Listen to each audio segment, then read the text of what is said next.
Oke, saya buka dulu. Assalamualaikum warahmatullahi wabarakatuh. Waalaikumsalam warahmatullahi wabarakatuh. Terima kasih teman-teman. Perkenalkan, nama saya Edi Subadri. Kasih kesempatan kali ini bertemu dengan teman-teman semua dari berbagai daerah. Kalau boleh tahu, mungkin ada dari Kang Fauzan, datanya mungkin dari Bandung, dari luar kota banyak juga ya Kang ya? Dari luar pulau juga banyak ya? Hampir seluruh Nusantara ada nih Kang.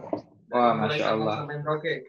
Alhamdulillah. Oke, saya buka dulu sebelum acara ini. Di acara BOM, Basic Owner Mentality Mindset. Alhamdulillah teman-teman di sini teman-teman yang terpilih di batch pertama ini ya Kang ya. Dan kebetulan memang di acara e-course kali ini kita akan membahas mental bagaimana pengusaha itu mindsetnya sebagaimana semestinya. Apalagi dengan adanya pandemi seperti ini, teman-teman harus bisa membaca peluang yang ada di sekarang ini. Oke, saya nggak sendiri, saya ditemani oleh Kang Jaldi, Mas Jaldi, sorry, Beli Jaldi ya, dari Bali beliau. Oke, Bang Jaldi boleh, silakan.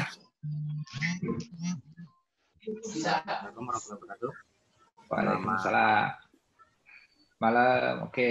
Kang Fauzan ya, ada branding juga ya Kang ya? Ada mentality mindset, ada Facebook Ads, mungkin teman-teman yang udah pernah ikut kelas kita juga. Nah, itu salah satu sejarah tentang bangsawan dan alhamdulillah sekarang ini sudah tersebar di beberapa kota, salah satunya ada di Purwakarta, Denpasar, Majalengka, Kudus, dan berbagai daerah lain. Mulai, kita ada tata cara untuk yang pertama, itu sesi pertama. Kita akan materinya dulu. Nggak ada kameranya ini. Materinya yang akan diberikan oleh Papa Jimmy, yaitu sekitar boleh di silent dulu untuk mikrofonnya. Terima kasih. Hari ini kita akan belajar tentang Basic Owner Mentality Mindset. Basic Owner Mentality Mindset, kenapa mindset ini penting dalam setiap pelatihan-pelatihan atau dalam setiap kita ingin mengikuti atau kita ingin memulai bisnis atau usaha.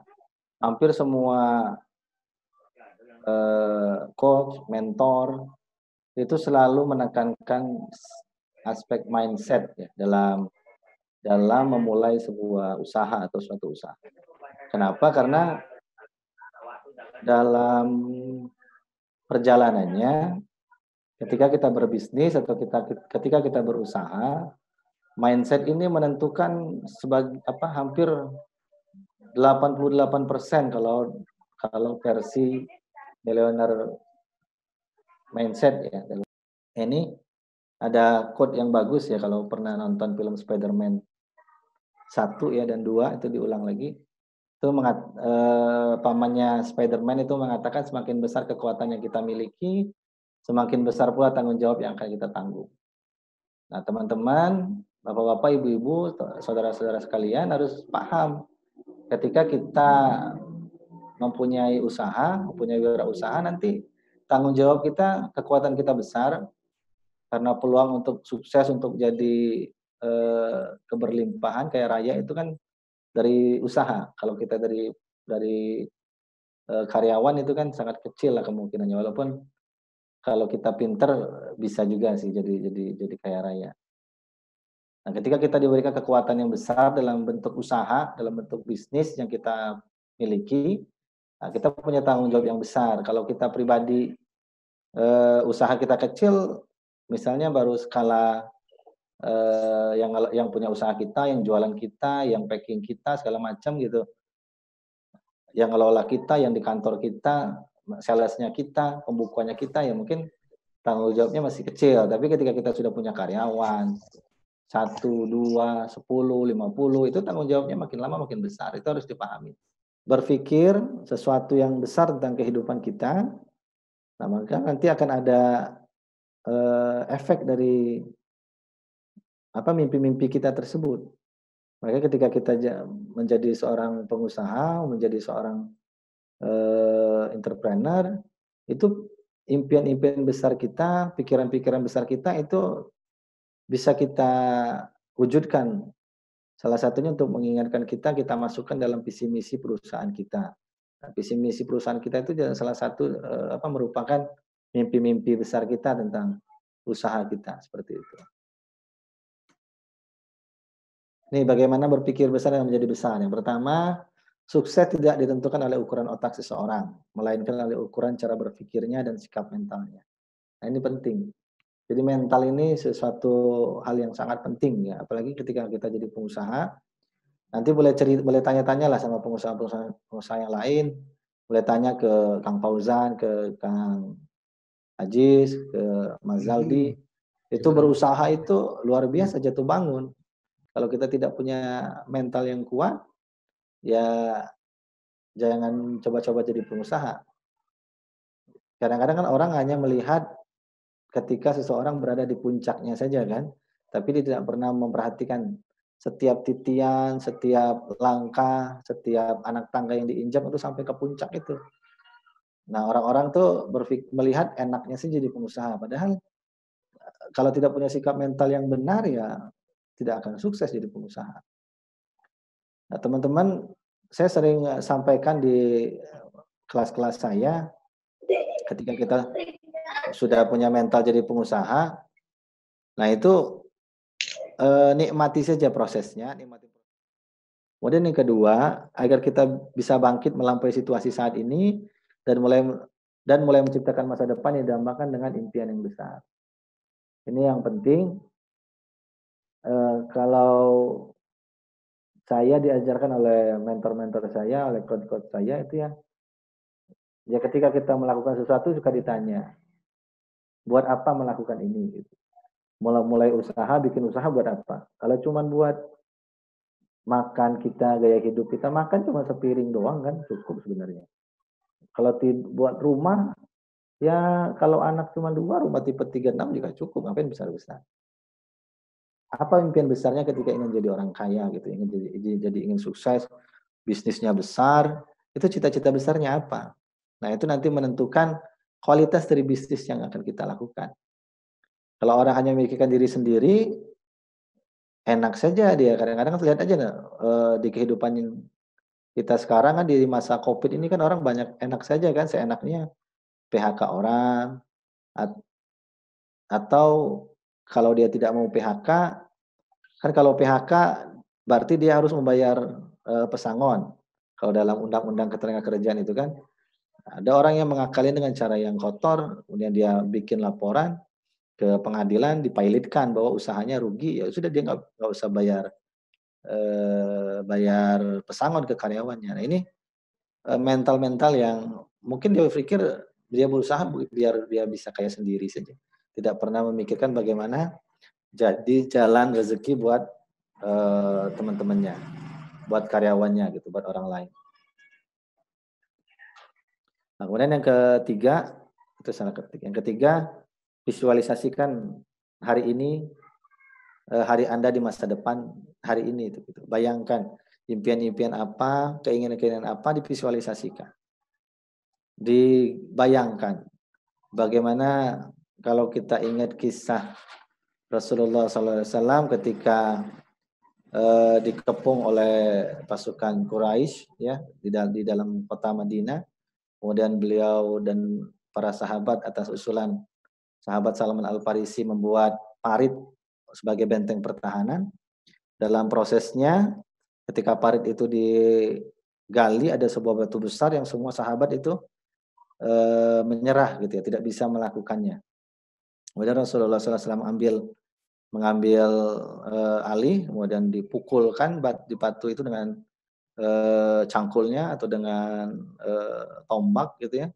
Kemudian keluar percikan api dan Rasulullah ketika api pertama mercik, Rasulullah mengatakan sesungguhnya istana-istana Persia itu akan kalian miliki, akan dimiliki oleh umat Islam. Seterusnya itu memvisualisasikan dalam kondisi yang orang-orang berpikir kalau kita sekarang saja dalam kondisi boro-boro mau buka cabang usaha gitu kan dalam kondisi COVID-19 ini bisa buat operasional sehari-hari saja buat karyawan, buat operasional usaha kita itu udah luar biasa. Tapi di kondisi sulit seperti inilah kita harus mengimpikan setelah COVID ini kita mau jadi seperti apa gitu. Mau nyerah atau mau lanjut jadi pengusahanya. Nah, itu ada tergantung pikiran-pikiran kita, mental kita ketika kita dulu memulai untuk menjadi pengusaha itu apa? Itu harus kita tanyakan dalam diri kita masing-masing. Harus sering diulang-ulang, harus sering dievaluasi. Ini saya mau jadi pengusaha, mau jadi apa? Tahukah Anda bahwa segala sesuatu di dunia ini tercipta 2 kali, sebelum lahir dan berwujud secara nyata. Segala sesuatu itu pernah lahir dan tercipta dalam impian kita. Ya, banyak hal lah dalam apa yang kita rasakan sekarang, apa yang kita alami sekarang itu impian-impian orang-orang yang mungkin dulu baru bayang-bayang saja, enak kayaknya ya kalau dulu awal-awal punya handphone kali dulu pernah kan, punya handphone itu harus eee, cuman bisa nelepon doang gitu, nelepon, SMS. Orang pikir ini kok nelepon SMS doang, nggak bisa lihat orangnya. Akhirnya sekarang dengan teknologi orang berpikir kemudian bisa nelepon pakai video gitu kan.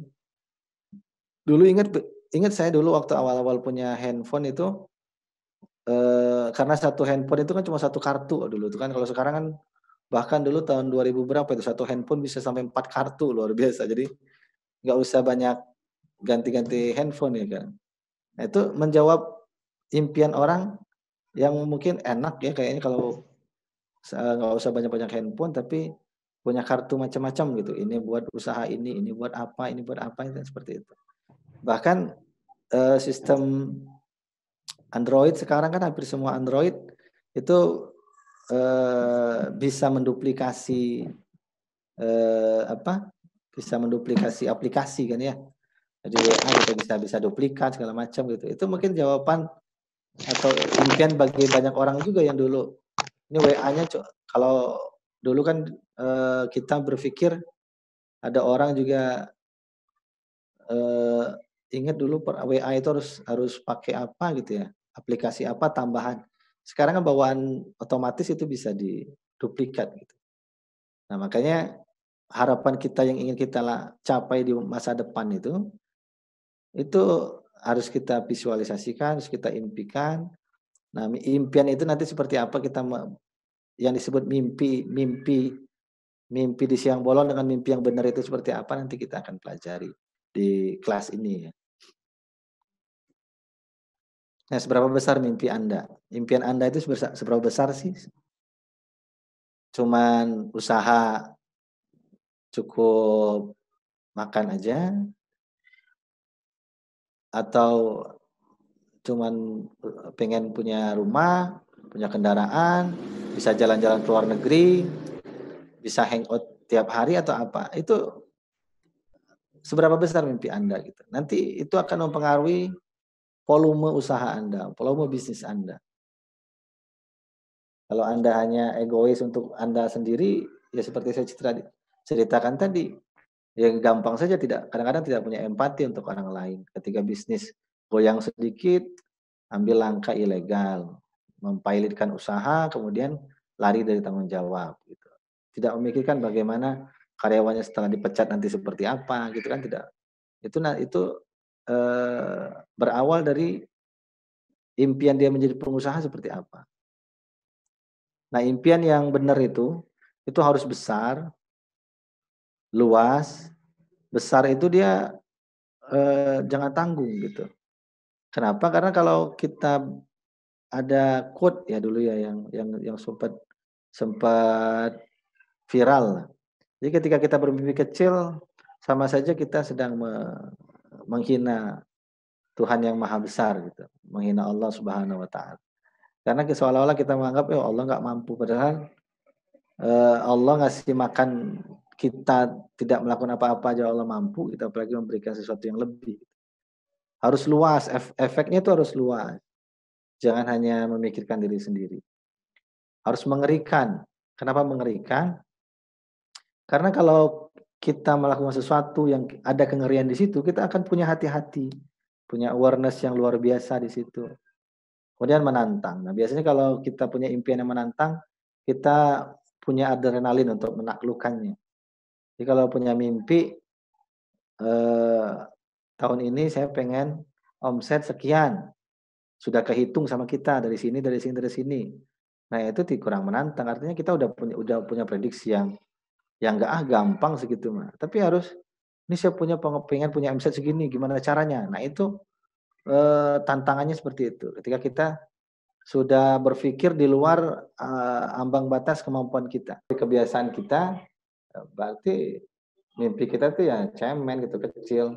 Sehingga dengan cara biasa saja kita melakukannya ya bisa tercapai seperti itu. Nah, kemudian basic owner mentality mindset itu ada 3 prinsip ya. Ada 15 prinsip. 15 prinsip di 3 kategori. Yang pertama, 5 prinsip mindset pemilik bisnis, kemudian 5 kuasa pemilik bisnis, kemudian ada 5 kuasa itu seperti apa. Nah, itu kita analisa semua. Nah, kadang-kadang post measure seperti ini kita tidak masukkan dalam analisa karena memang sesuatu yang kita tidak bisa prediksi. Beberapa hal kita bisa berdamai gitu ya karena ini. Tapi kita harus tetap disiplin menagih hasilnya dalam bentuk evaluasi yang terukur dan tertata rapi.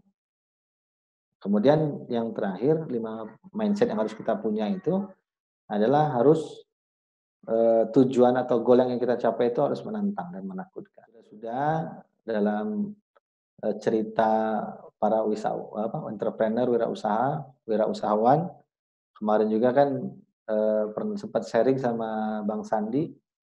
Itu dia mengatakan kita kan sudah mengalami beberapa badai krisis ya, 98, 2008 dan sekarang 2020. Uniknya kan sekarang kita krisisnya kan bukan krisis ekonomi dulu, tapi krisis kesehatan dulu. Krisis kesehatan berlanjut dalam krisis ekonomi. Nah, uang itu, cash itu penting. Nah, kuasa pemilik bisnis itu harus pintar-pintar mengatur bagaimana pengelolaan keuangannya itu harus benar gitu, perhitungannya itu harus benar-benar presisi gitu. Jangan sampai nanti kita punya stok banyak, inventory kita besar gitu ya, tapi kita tidak punya uang cash untuk operasional, ya sudah mati bisnisnya gitu. Apalagi dalam kondisi seperti ini kan perbankan sudah informasi kemarin dari teman-teman perbankan itu sudah tidak mencairkan pinjaman-pinjaman lagi. Bahkan kalau yang relaksasi kredit itu kan baru bank Mandiri sama BRI kalau nggak salah ya. Sisanya kita harus mengajukan. Nah, kan yang masalahnya kan yang mengajukan relaksasi itu kan banyak gitu. Yang kredit di bank itu kan banyak. Nah, makanya kuasa terhadap uang ini, terutama uang cash itu penting gitu. Harus diatur betul-betul. Kemudian yang kedua kualitas. Nah, jangan pernah bermain dalam kualitas kalau kita sebagai pemilik bisnis. Jadi kualitas itu nomor 1 gitu. Tentu ada tingkatannya kualitasnya tergantung segmentasi pasar kita di mana gitu. Kalau kita membuat produk dengan segmentasi yang asal ada ya kualitasnya seadanya gitu. Tetapi kita punya standar kualitas yang harus kita tetapkan gitu. Kualitas standar dari kita dan kualitas standar dari orang yang akan memakai produk kita itu harus diperhatikan. Kemudian yang ketiga partner. Nah, ini penting juga. Ketika kita memiliki bisnis harus pintar-pintar memilih partner, memilih rekan bisnis gitu harus penting gitu ya. Jangan sampai asal-asalan. Kalau dalam sirah dalam Islam itu kan Umar ibn Khattab pernah mengatakan, janganlah engkau menjadikan seseorang sebagai teman akrabmu kecuali engkau telah melakukan 3 hal dengannya gitu. Yang pertama, engkau pernah mabit ya bermalam dengannya, kemudian engkau pernah rihlah atau melakukan perjalanan, kemudian yang ketiga engkau melakukan bisnis. Karena kadang-kadang watak seseorang itu terlihat jelas di tiga momen seperti itu ya. Dalam perjalanan orang-orang yang mudah mengeluh itu biasanya sepanjang jalan ngeluh aja gitu. Dalam bisnis juga kelihatan tuh watak seseorang kadang-kadang. Mana yang mikirin diri sendiri, mana yang dia benar-benar berbuat sesuatu itu untuk keberlangsungan tim, itu nanti kelihatan. Maka kita harus pintar-pintar memilih partner. Walaupun sekarang ada sainsnya ya, ada ilmunya bagaimana kita bisa membaca eh, karakter seseorang. Ada namanya mikro ekspresi gitu ya, seperti itu. Dan yang keempat, legalitas. Ini juga harus penting. Kalau bisnis kita mau besar, legalitas itu tidak bisa ditawar-tawar. Ya, kalau bisnis kita mau besar, legalitas itu penting. Ya paling enggak kita punya surat izin usaha, surat keterangan usaha lah. Jangan sampai ngaku pembisnis tapi surat keterangan usaha aja nggak punya gitu. Bagusnya dalam legalitas yang baku gitu ya. Kalau kita mau paling tidak CP atau PT lah seperti itu. Cuma kalau lihat skala bisnisnya gitu ya. Legalitas itu penting. Apalagi kalau kita yang bermain di barang-barang dengan izin tertentu gitu ya. Itu legalitasnya diperhatikan. Impor, ekspor itu kan harus punya izin itu. Jangan jangan main-main atau mengakali dalam legalitas ya. Apalagi kalau kita produksi makanan itu perhatikan izin BP POM-nya, kemudian halalnya, sertifikat MUI gitu ya.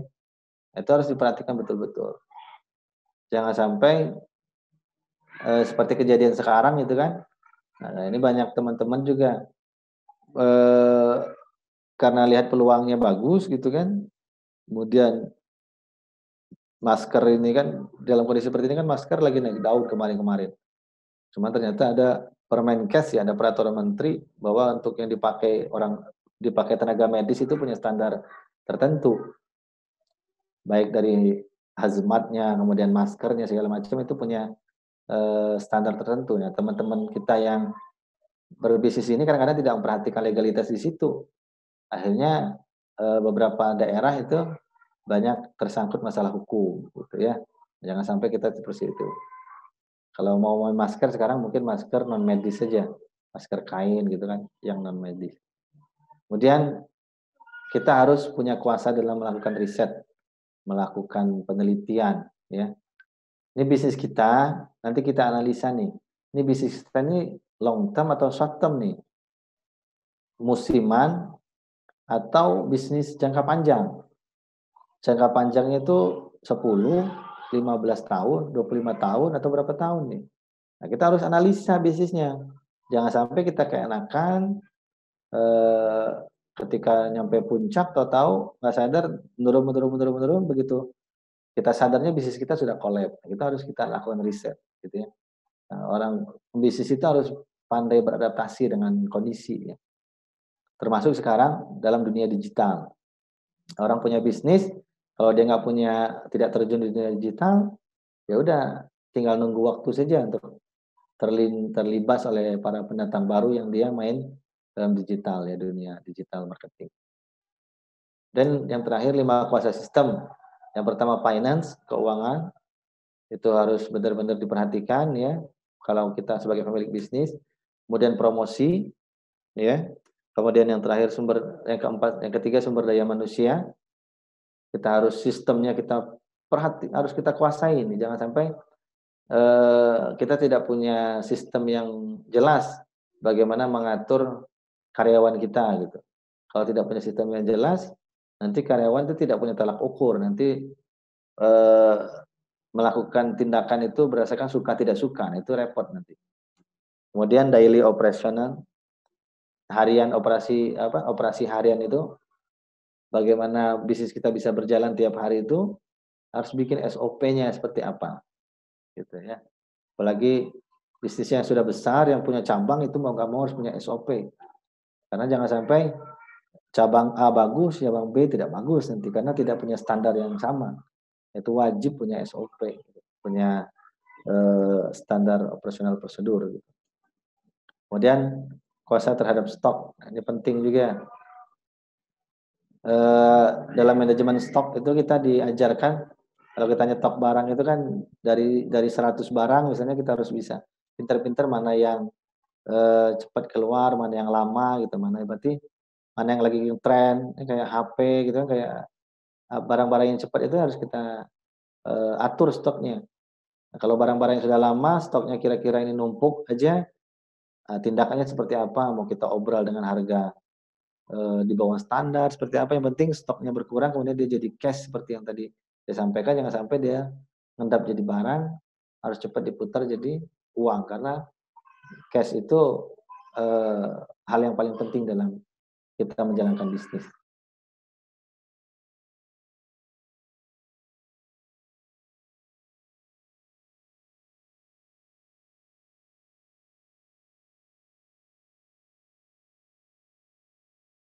Terima kasih Coach Jimmy sudah memberikan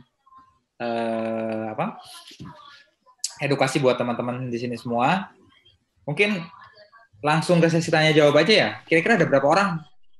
5 orang aja ya. Kita kasih kesempatan untuk teman-teman bertanya. Assalamualaikum warahmatullahi wabarakatuh.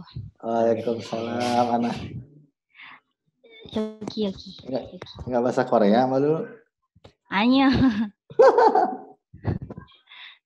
Aku mau nanya, kan ibuku kan ini mau mulai usaha apa sih, bisnis kuliner. Nah, jadi kan apa sih dari kalau misalnya di bisnis kuliner itu kan untuk yang masakan-masakan kayak gitu tuh butuhnya tuh PIRT. Nah, kita tuh bingungnya gimana sih ini apa sih bikin si PIRT-nya itu loh, Pak. Di sini soalnya kan aku tuh belum tahu gimana apa sih cara-caranya bikin PIRT, terus buat ini legalitasnya lah pokoknya mah. Biar si produk kita tuh legal gitu, bisa diekspor. Amin. Biar bisa diekspor gitu. Itu doang sih. Kamsahamnida. Oke. Langsung aja Pak atau mau satu-satu? Langsung jawab aja dulu biar langsung ya. Jadi pada intinya pertanyaannya memang Mbak Lud ini dia bergerak di bidang kuliner, makanan. Nah, dia pengen untuk impiannya itu untuk supaya bisa ekspor. Nah, berarti memang tadi ada yang namanya legalitas. Nah, pengen menanyakan ke Coach Jimmy ini bagaimana cara legalitasnya itu dipersiapkannya, step-stepnya seperti apa aja. Oke, silakan Coach. Ya kalau untuk bisnis makanan memang yang pernah saya sampaikan tadi ya, yang tadi legalitasnya memang penting ya. Pertama BPOM ya, Badan Pengawas Obat dan Makanan. Kemudian kalau kita mau jualannya ke komunitas muslim, apalagi orang Indonesia kan mayoritas muslim, maka sertifikasi halal ya, dari MUI juga harus diperhatikan. Kemudian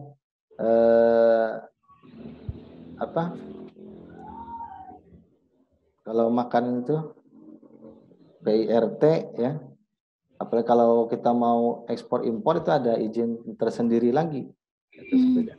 Nanti kalau untuk PIRT ini ada teman saya dari Majalengka, ini dia pengusaha makanan ringan juga. Nanti bisa tambahin lah buat sharing. Karena produknya sudah BPOM ya, Kang Dadang ya? Kang Dadang nyalain mic-nya dong, Kang Dadang. Iya. Kalau Kang Dadang ini ya sudah sertifikasi halal juga ya makanannya ya? Ya. Gini, Bapak-bapak Ibu ya. Untuk wilayah Majalengka sendiri, kebetulan saya punya tim selain tim konsultasi juga gitu ya, semacam konsultan gitu.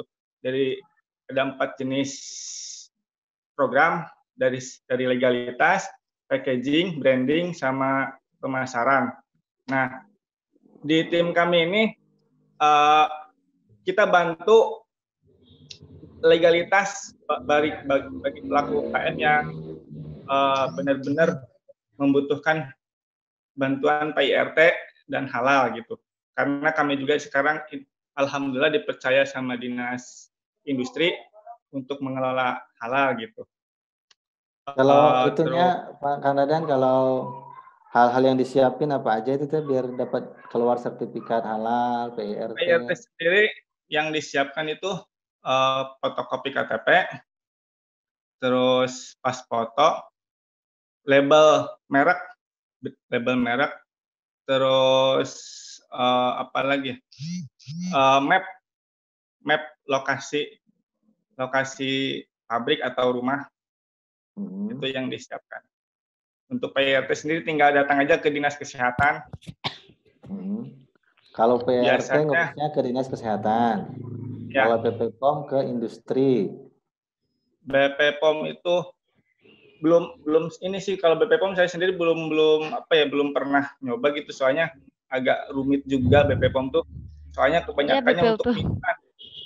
Iya, Kalau BPOM BPOM tuh minuman. agak ribet sih. Kalau untuk makanan kuliner kayak makanan basah atau makanan kering sebenarnya cukup PIRT aja. Cukup ya PIRT. Kalau PIRT halal ke sama halal. ya.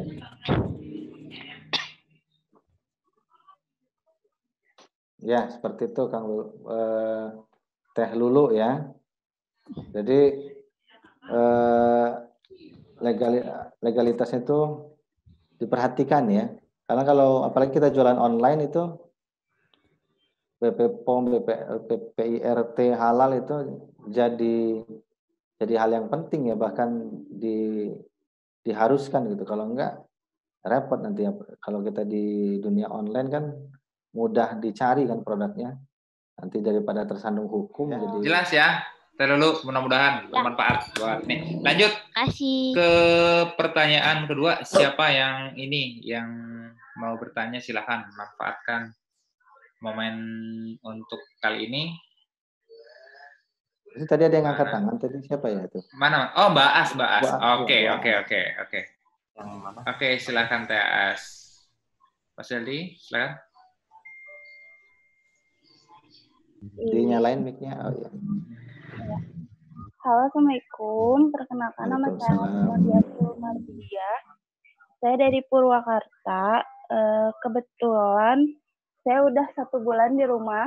Biasanya saya selalu keluar gitu ya. Saya punya tim itu banyak di luar kota. Cuman karena posisinya sekarang harus berada benar-benar di rumah gitu. Nah, jadi benar-benar omset saya untuk yang offline itu terpengaruhi gitu.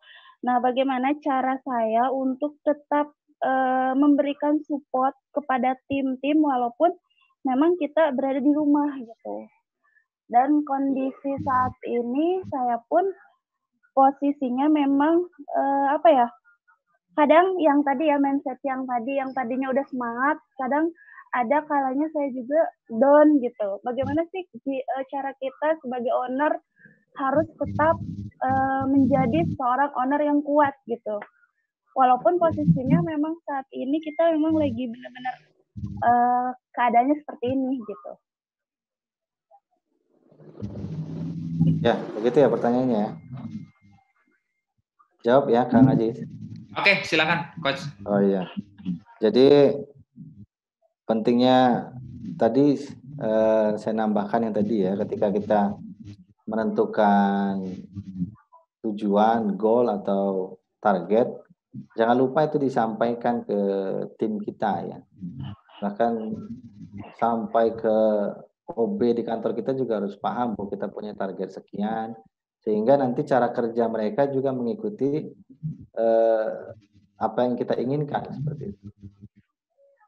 Nah, mindset itu kita yang punya, tapi apa yang ingin kita lakukan itu mereka harus paham. Jangan sampai kita udah menetapkan angka sekian, tujuan apa gitu ya, tapi sampai ke itu tidak terdelivery ke bawah gitu, sehingga mereka anggap kondisi gini ya biasa-biasa aja gitu, nggak ada apa-apa gitu kan, perusahaan baik-baik saja. Nah, itu harus disampaikan seperti itu. Nah, kemudian bagaimana menjaga mindset agar kita tetap stabil gitu ya. Nah, itu cara yang paling gampang itu ya punya komunitas. Jadi kalau kita punya komunitas, ada teman-teman yang nanti bisa berbagi, bisa sharing, bisa menasehati. Dan satu lagi yang penting itu kita sebagai business owner, ekspresi muka kita, wajah kita, senyum kita, mengkerutnya wajah kita itu menunjukkan performa perusahaan kita gitu loh. Jadi kalau ke kantor ketemu karyawan walaupun tagihan dari supplier banyak, itu jangan dilihatin gitu. Karena itu jadi apa namanya, harga diri lah, reputasi gitu.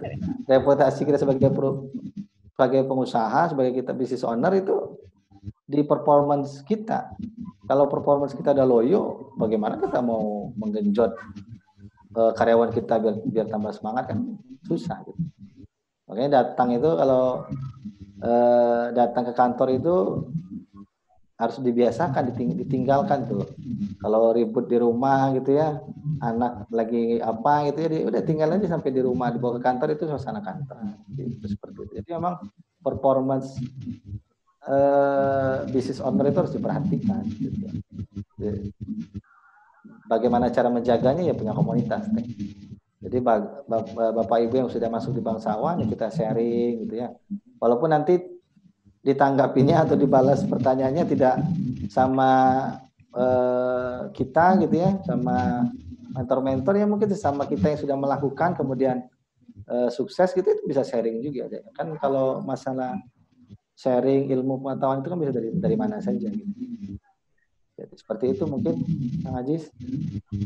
Oke, baik, terima kasih Pak. Ada tambahan Kang Fauzan mungkin sedikit tentang perubahan mindset tim? Apa? Ada tambahan mungkin?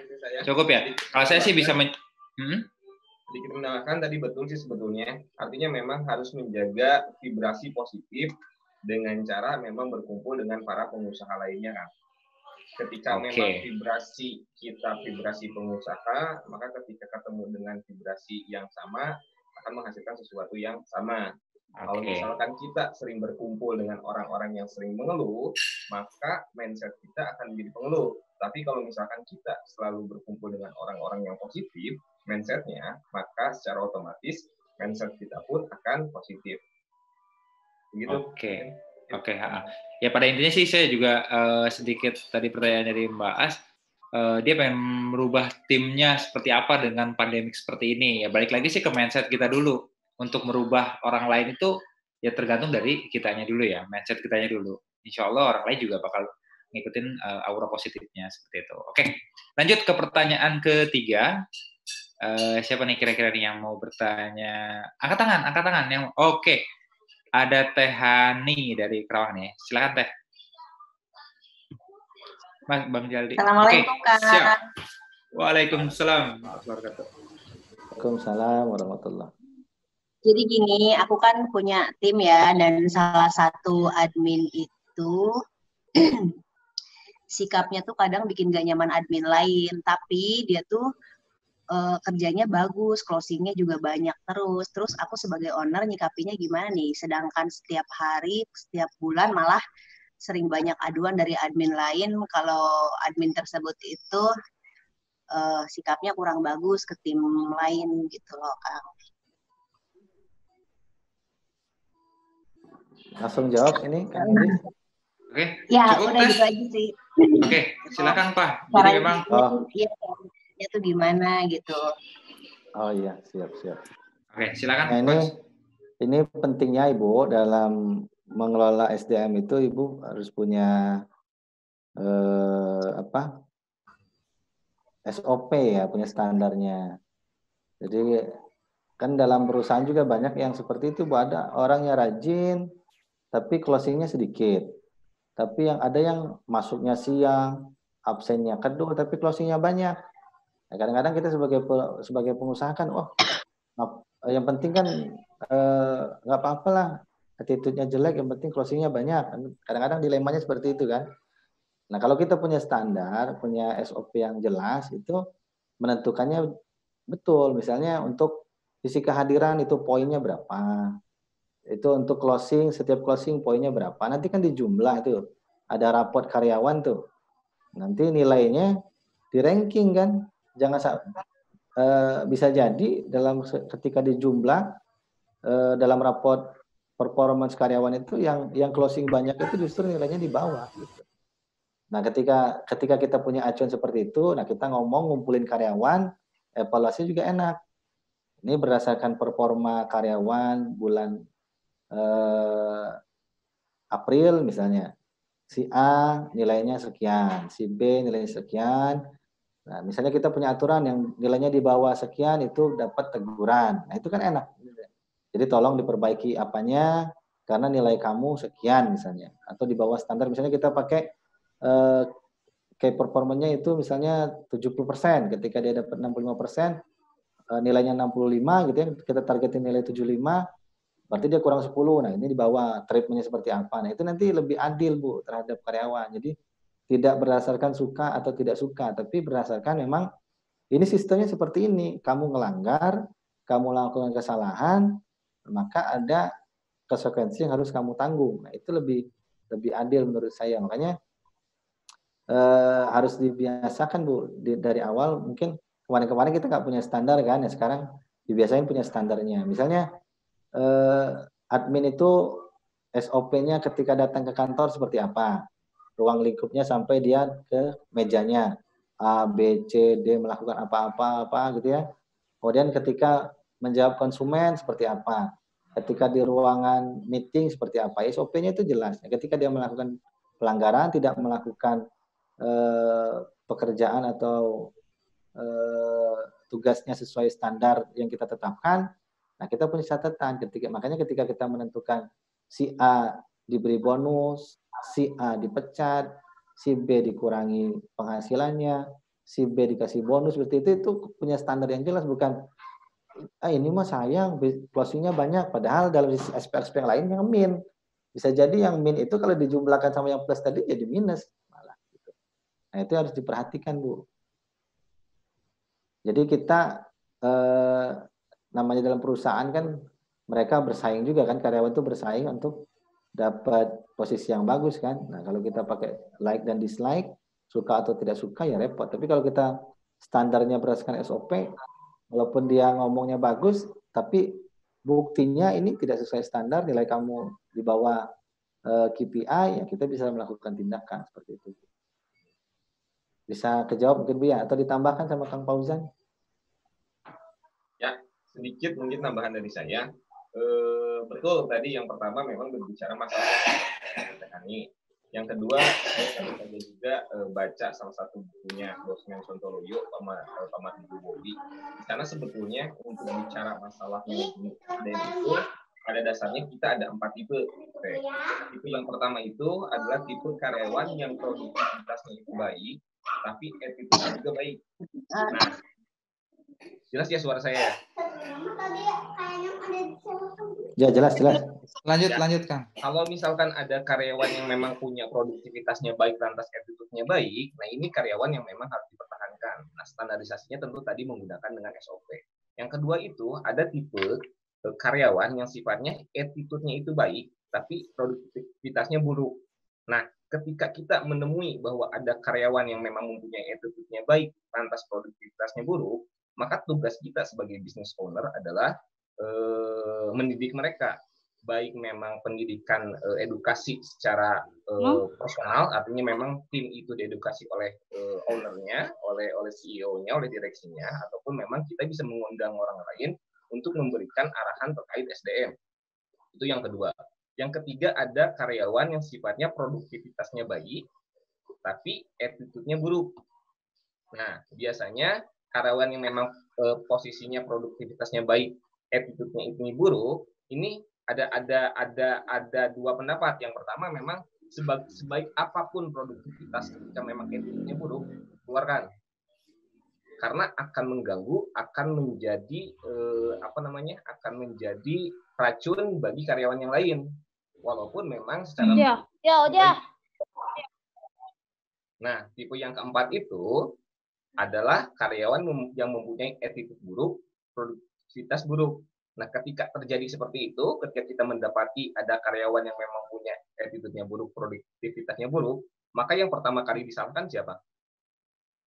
HRD-nya tentu. Karena pasti ada, kalau bahasa Sundanya itu ada kong kali kong. Ada kong kali kong itu berarti artinya memang ada sesuatu yang deal-deal di awal. Begitu, Teh.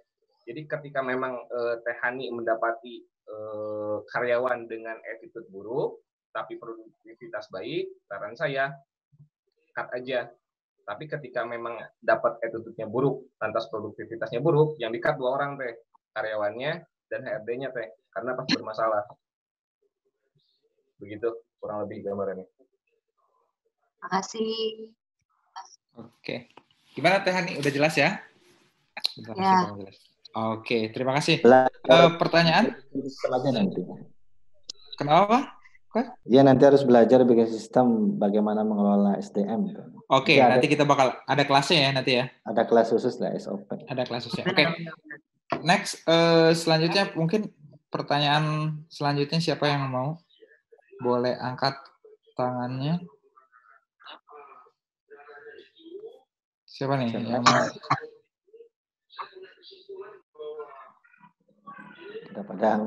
Udah pada siap naik kelas semua kayaknya.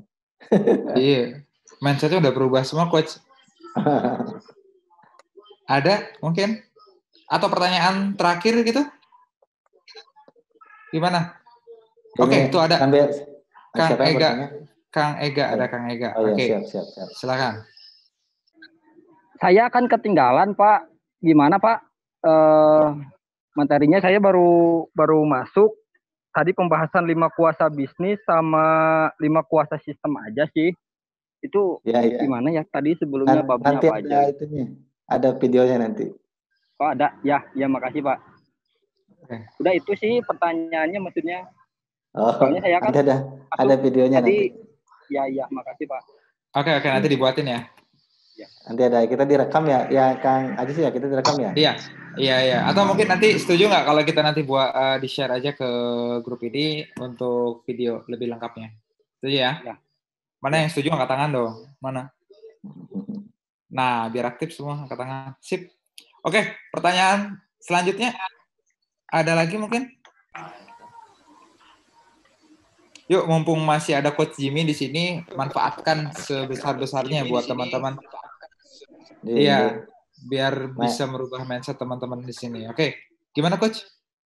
Iya, ini menambahkan tadi tentang lingkungan ya, tentang komunitas ya. Kemarin saya 2000 bareng dulu sama Kang Dadang ya, waktu di Cirebon itu ada kelas jawara UMKM ya. Karena Abu Sauki menasihati. Kemana Pak? Jadi Abu Sauki itu memberikan nasihat, katanya kalau mau lihat kita 5 tahun dan 10 tahun ke depan itu di list saja teman terdekatnya. Kalau 8 dari 10 teman kita adalah bukan pengusaha ya alamat nggak akan jadi pengusaha. Tapi kalau 8 dari 10 teman kita pengusaha sukses, tinggal nunggu waktu saja karena lingkungan itu pasti mempengaruhi itu. Makanya sekarang perbanyak lingkungan pengusaha saja yang punya mindset pengusaha, yang punya mindset entrepreneur segala macam. Nanti secara alam bawah sadar kita juga akan mengikuti lah. Pengalaman saya seperti itu. Karena waktu itu 2 tahun yang lalu ya, 3 tahun yang lalu ya Kang Dadang ya. 2018. Alhamdulillah sekarang punya banyak link lah. Salah satunya ketemu sama Kang Ajis dengan Fauzan juga karena mindset itulah. Akhirnya ya vibrasinya nyambung masing-masing lah gitu. Ya, dan emang terasa sama saya juga Pak Jimmy seperti itu. Gitu ya. Jadi ketika saya kumpulkan teman-teman yang pengusaha siapa, bahkan sampai kayak Pak Haji Deden kan juga pengusaha kecap gitu ya. Alhamdulillah bisa dekat dengan beliau, berarti salah satu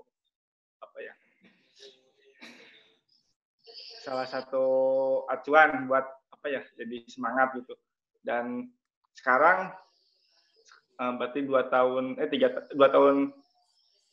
berikutnya kan teman-teman UKM juga semakin banyak. Jadi ya teman-teman lingkungan dari pengusaha UKM semakin meningkat dan saya yakin gitu ke depannya insya Allah sukses gitu aja. Amin. Ya. Bapak Ibu yang penting lingkungan ini manfaatin komunitas bangsawan ini. Ya kalaupun kita naik kereta, walaupun paling belakang ikut nyampe lah. Walaupun nanti kita suksesnya belakangan, tapi ikut sukses lah. Karena kita satu gerbong gitu. Kecuali Bapak atau Ibu nunggu di stasiun gitu yang nggak akan ikut. Itu Kang Ajis, mungkin ada yang mau bertanya lagi. Oke, ada yang mau ditanyain mungkin? Tapi coach banyak yang gini coach. Gimana nih kira-kira nih? Mungkin ada yang mau tanya lagi nggak nih? Sebelum saya, cuman kadang-kadang kebanyakan gini coach. Kalau UKM itu rata-rata pernah juga yang banyak ke mampir ke ini ya, ke DM saya, ke Kang Fauja. Lebih ketakutannya itu sama kompetitor. Nah itu merubah mindsetnya seperti apa coach kira-kira? Nah, ini juga saya kemarin juga dapat ini ya, dapat insight baru ya, insight bagus dari mantan gubernur Jawa Barat 2 periode ya, Kang Aher. Beliau mengatakan bahwa ke depan itu yang akan menguasai bisnis itu yang dia bisa menciptakan ekosistem bisnis. Namanya ekosistem itu kan nggak bisa sendiri kan. Nah itu yang apa? Yang saya rasakan tuh teman-teman. Ya saya nggak tahu tuh kalau teman-teman percetakan di Majalengka nganggap saya rival atau teman nggak tahu tuh. Tapi saya menganggap mereka tuh teman semua. Makanya ketika saya ada order, overload, saya nawarin ke sini bisa bantu cetak dan segala macam. Nah, dan itu terbantu luar biasa. Termasuk teman-teman di Majalengka kan kita nggak perlu harus bisa semuanya kan, apalagi dalam produksi misalnya. Kalau kita harus produksi semua, belum kita distribusinya kan, harus punya kendaraan segala macam ya repot. Jangan mungkin kita produksi, distribusi nanti ajak teman kita. Atau kalau kita sama-sama produksi, kita overload nih, kita bisa saling bantu produksi seperti itu. Yang saya rasakan seperti itu sih. Jadi rival itu dia jadi pemacu juga buat kita.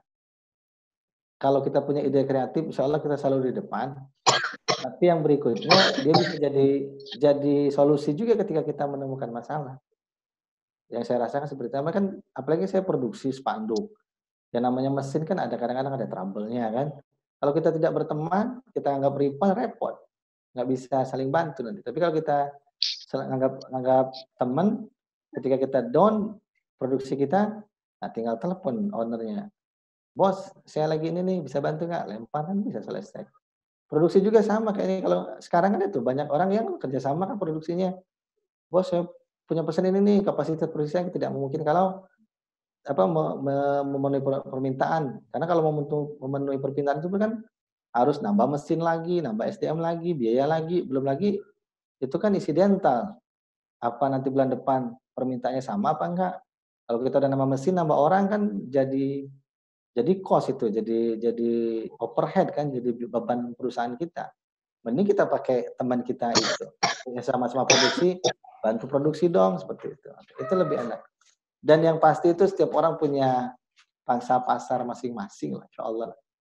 Apalagi personal branding ownernya itu nancep banget di produknya. Nah itu biasanya mau ditiru seperti apa, mau dijiplak seperti apa, tetap punya pangsa pasar sendiri.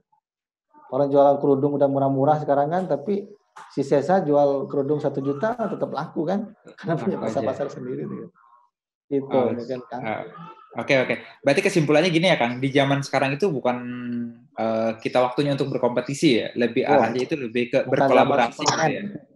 Iya. Zaman Avenger sekarang. Oke. Ini mungkin ada teman-teman di sini yang mungkin malu-malu yang ingin bertanya. Saya bacain aja ya, Coach ya. Ini siap. Ada yang menanyakan ada 2 pertanyaan. Yang pertama, butuh berapa lama untuk membangun mental pengusaha, Coach? Itu yang satu. Yang kedua, bagaimana cara agar memulai bisnis di tengah pandemi seperti ini dengan modal yang minim, Coach? Seperti itu. Ya. Yang pertama, membangun mental berapa lama itu harus terus berkembang sih, karena kapasitas usaha kita membutuhkan mental yang nanti berbeda. Ketika kita masih UMKM ya mentalnya UMKM. Karena naik bisnis besar, mental kita masih UMKM ya repot. Ya. Kalau mental pembisnis besar itu kan ya harus siap ngitung pajaknya besar gitu kan. Harus siap tuh, jangan sampai ngitungin omset aja, harus hitung juga kewajiban kita bayar pajaknya seperti apa gitu kan. Nah, itu harus makanya mental itu nggak ada waktu finishnya. Tapi ketika mindset itu sudah tertanam di bawah sadar kita, adaptasinya itu cepat lah, pengalaman saya Mas. Seperti itu. Jadi kalau dari segi waktu tergantung orang, tergantung kita lah, pribadi kita lah. Kita targetnya seperti apa, nanti kapasitas main kita tuh mengikuti. Kemudian yang selanjutnya, bagaimana cara agar bisa memulai bisnis baru di tengah pandemi sekarang yang dengan modal yang minim. Kalau menurut saya mending sekarang itu jangan berfokus buat bisnis baru ya, karena riskan lah gitu. Oke, kita sekarang sementara pindah ke produksi kesehatan misalnya, masker gitu kan segala macam. Masker ini kan permintaannya tinggi kan karena dalam kondisi seperti ini saja.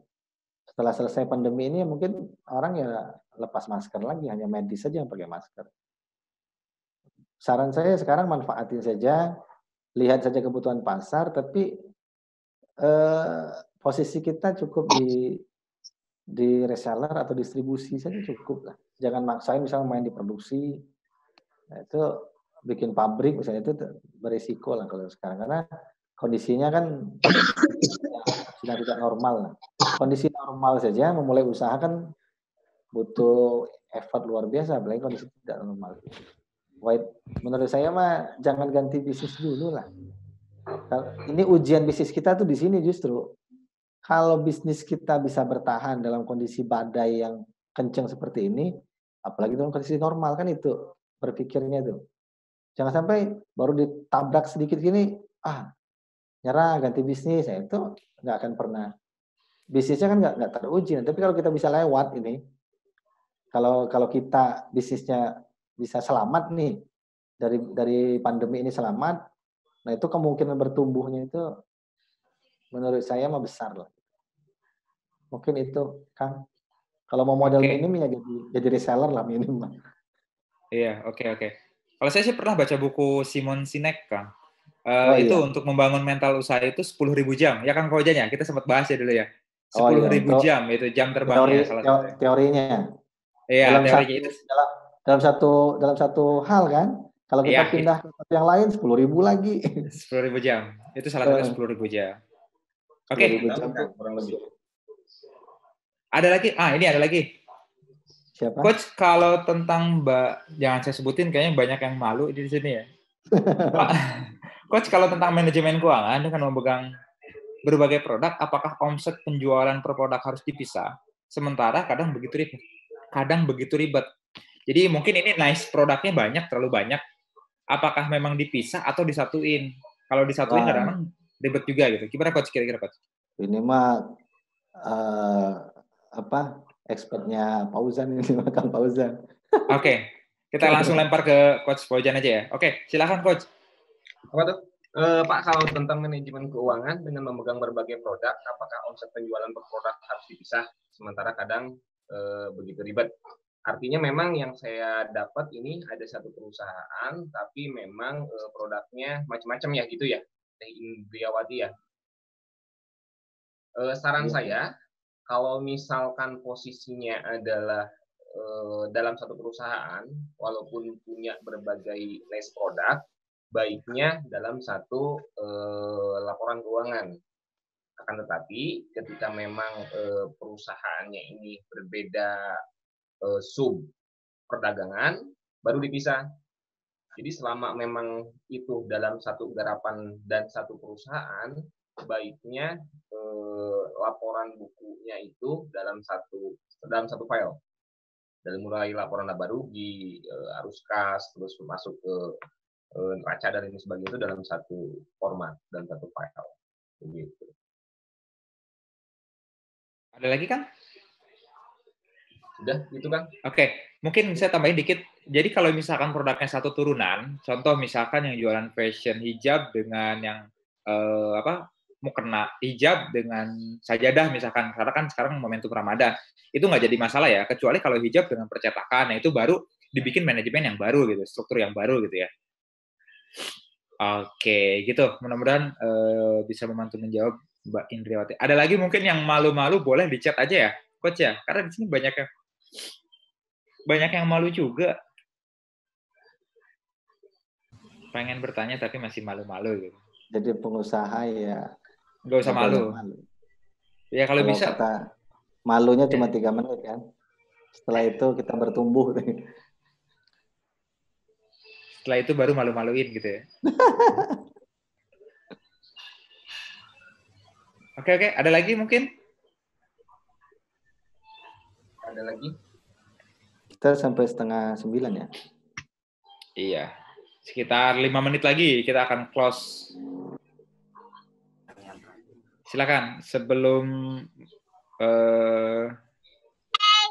ikos kali ini ditutup, ada mungkin pertanyaan terakhir ya, Coach ya? Ya, siap. Pertanyaan terakhir, siapa nih kira-kira nih? Yang malu-malu boleh di chat aja.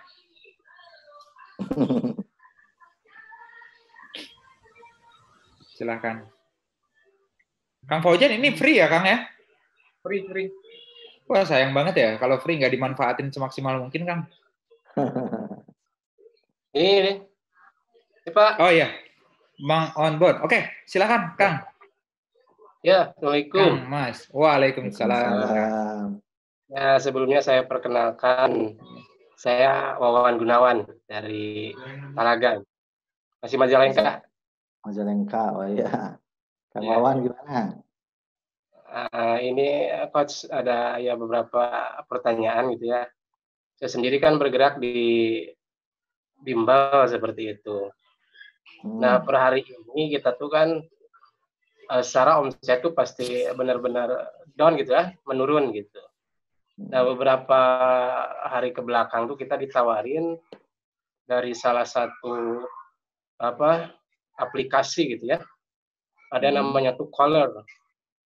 Nah, dia nawarin proposal kerjasama dengan kita.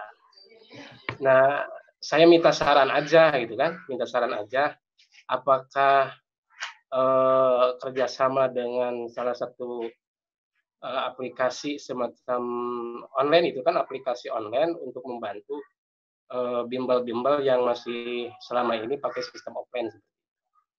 Ini minta saran gitu ya, barangkali ada yang punya pengalaman, apakah ini efektif atau tidak seperti itu.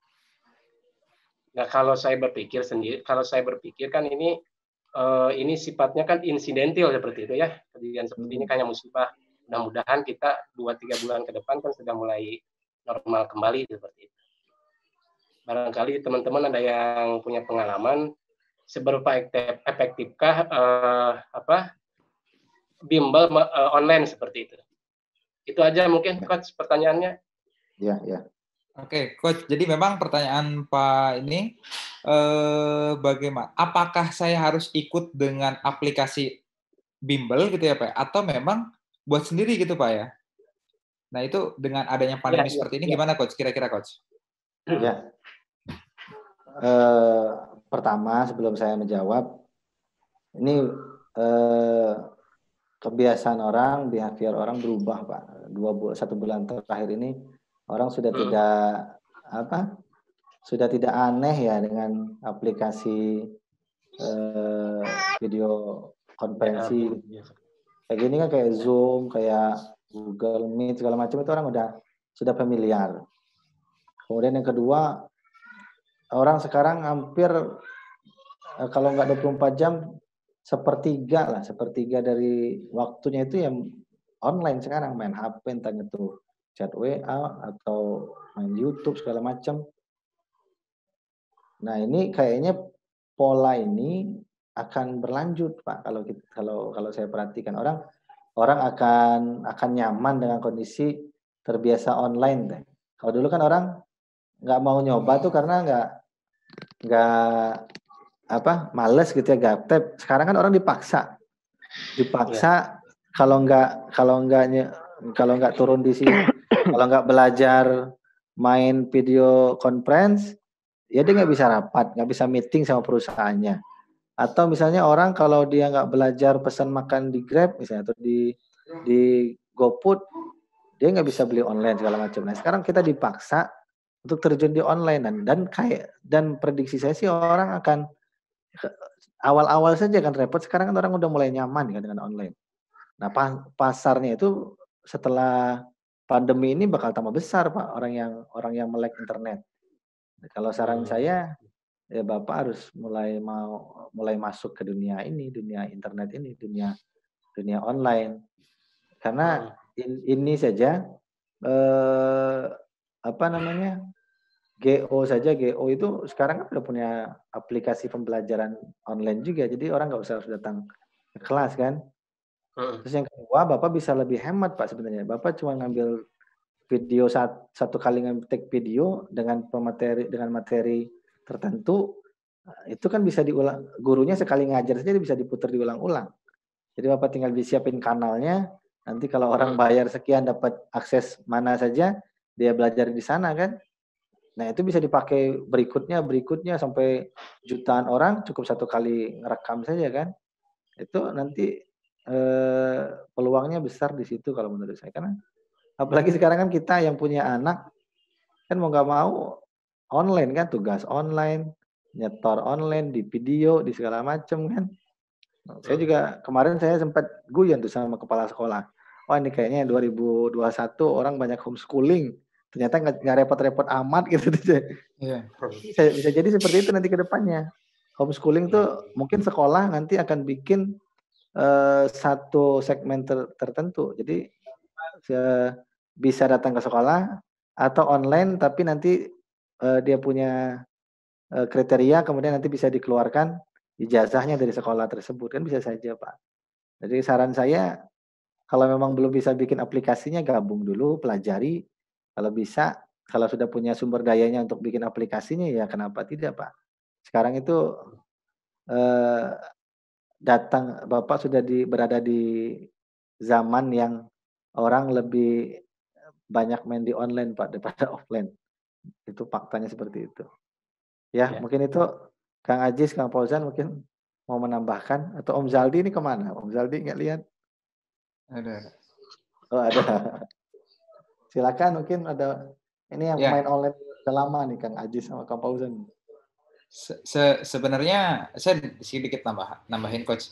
Sebenarnya memang bukan perubahan gaya pembelajarannya, hanya mungkin transisi dari aspek ininya platformnya aja. Itu betul kata Coach Jimmy tadi, memang mentalitasnya udah pengusaha banget. Kalau misalkan orang lain bikin aplikasi, kita ikut salah satunya untuk memperhatikan polanya seperti apa. Yang kedua, bikin aja. Nah itu mental pengusahanya kan udah keluar, kenapa kita bikin aja gitu. Karena memang target marketnya juga, apalagi generasi pembelajar, generasi milenial dengan generasi Z ini, itu udah identik dengan internet semua gitu. Bahkan ada, mohon maaf, ibu-ibu itu malah kalah jago main handphonenya sama anak-anak sekarang gitu.